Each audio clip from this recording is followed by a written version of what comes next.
Happy Friday, Silks! So today, I am officially done with 1 week of observing at Skyview High School, so I can get my hours in, so I can be in the education program at Central Washington University. It has been a very, fascinating experience, to say the least. When you're in a class as a student, you don't always look for how the teacher is teaching, you're just more concerned with that you're being taught. Through this last week, I've observed 3 teachers, 2 of which more than the third, because she's been out sick. But I can tell you this, teachers have it rough, and they work very, very hard to make sure that you're learning what they're trying to teach you.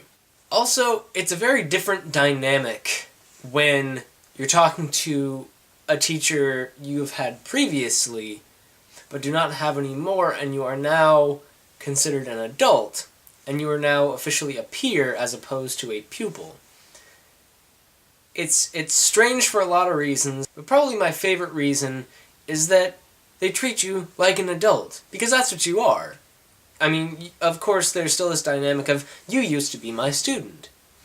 But now, they're trying to help you succeed at something that you're trying to do. And the thing you're trying to succeed at is exactly what they've been doing for the last however long year-wise measurement. One of the things I've been noticing most, other than that teachers work very, very hard to teach you what they're trying to teach you, but it's that a lot of times the students just don't pay attention. And I mean, that's always going to happen. There's no way to really keep that from happening at all. It's always going to happen at least a little bit. But I've noticed that there's a lot of techniques that teachers use to kind of reclaim the focus of the group and focus it back to them so that they can continue to do their job. However, there are other teachers that I've noticed that do nothing in response to this disrespect, as I think of it. And, you know, I actually really like that idea.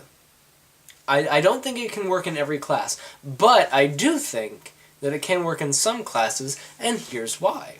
It's because some classes require you to be focused.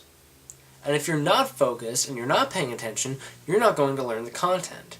And if you don't learn the content and fail the class, it's all on you. The teacher did their job. The teacher stood in front of the class, conveyed information in a way that suited the needs of visual, auditory, and kinesthetic learners. For those of you who don't know, auditory learners are able to learn best when they're hearing what they're being taught. Visual learners learn best when they're seeing what they're being taught, and kinesthetic learners learn best when they're doing what they're being taught. And most people aren't just one of those things, they're usually some combination of the 3. But teachers work very hard to cater to each different learning type.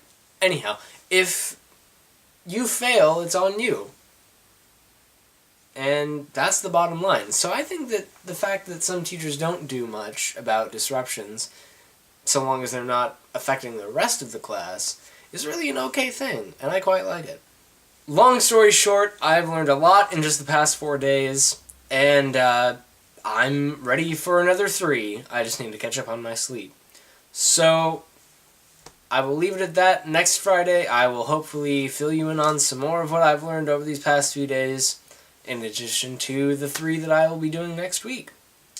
So, stay classy, ladies and gentlemen, and I will see y'all next Friday.